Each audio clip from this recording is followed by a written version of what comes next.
Imagine retiring at 65 with a guaranteed income for life, fully paid health care, and enough left over to actually enjoy it. Now imagine that's not a dream. It's just Tuesday for millions of ordinary workers in a handful of countries around the world.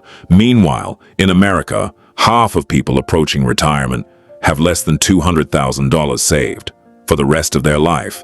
So, what are these countries doing differently? I traveled, at least on paper, to 3 of them to find out.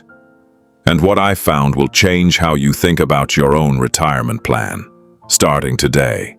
Let's start with the uncomfortable part. America is the richest country in human history, and yet, according to Federal Reserve data, the typical household nearing retirement, ages 55 to 64, has saved somewhere in the neighborhood of $200,000. Financial planners generally recommend having 10 to 12 times your annual salary saved by the time you retire. For someone earning $60,000 a year, that's over $500,000. The gap between what Americans have and what they'll actually need is enormous. So, how are other smaller countries closing that gap for their own citizens? Let's look at 3 of them. First stop, Norway. Population, about 5.5 million people. In 1969, Norway struck oil in the North Sea. Most countries that strike oil spend the windfall fast. Norway did something different. They saved almost all of it in a fund now known as the Government Pension Fund Global. Today, that fund holds more than $2 trillion, split across every citizen. That works out to roughly $385,000 each, man, woman, and child. The fund is invested in thousands of companies across dozens of countries, including plenty of household name American businesses. Its returns help finance Norway's public pension system, which replaces a large share of the average worker's pre-retirement income, guaranteed for life, on top of universal health care. Here's the lesson. Norway's success wasn't luck. It was a choice to save a windfall for the future instead of spending it today. That's a choice available to individuals too, not just oil-rich nations. Second stop, the Netherlands. No oil, no natural resource windfall. Just a small, densely populated country that consistently ranks among the best pension systems on Earth. Their secret isn't one big fund, it's structure. Every retiree gets a modest universal state pension, regardless of work history. On top of that, most employers are legally required to enroll workers in an occupational pension plan. It isn't optional, the way a 401k is in America. And on top of that, people can add their own personal savings, with tax incentives to encourage it. The result is a system where saving happens automatically, for almost everyone, whether they think about it or not. The lesson for America is simple. When saving is the default instead of a choice you have to actively make, far more people end up prepared. Third stop, Singapore. 60 years ago, this was a poor city-state with almost no natural resources.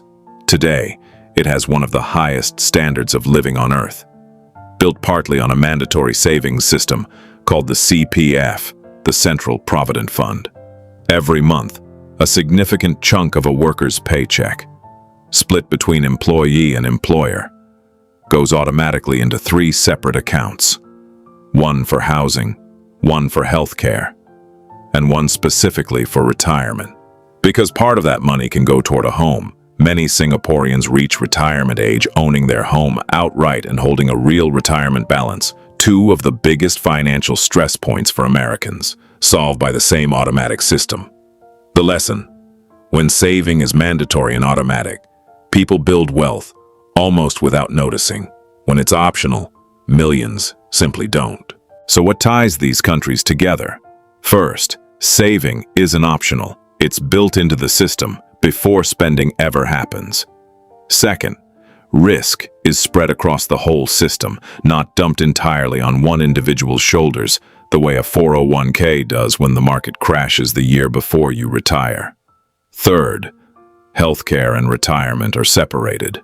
Retirees, they aren't gambling their nest egg on a medical emergency, the way many American retirees effectively are.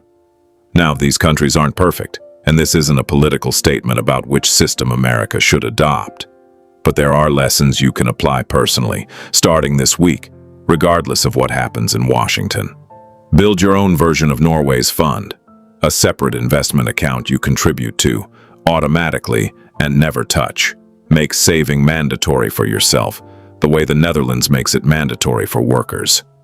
Increase your 401k contribution by just 1% today. You'll barely feel it, and over 20 years it adds up to real money. And build a safety net, 3 to 6 months of expenses in a high-yield savings account. So a single job loss or emergency never forces you to raid your retirement savings, the way it does for so many Americans. None of these countries got here overnight. They built it one policy, one contribution, one decade at a time. You can do the same, on a personal level, starting today. One decision. This week, this month, this year. If this opened your eyes, share it with someone who needs to see it.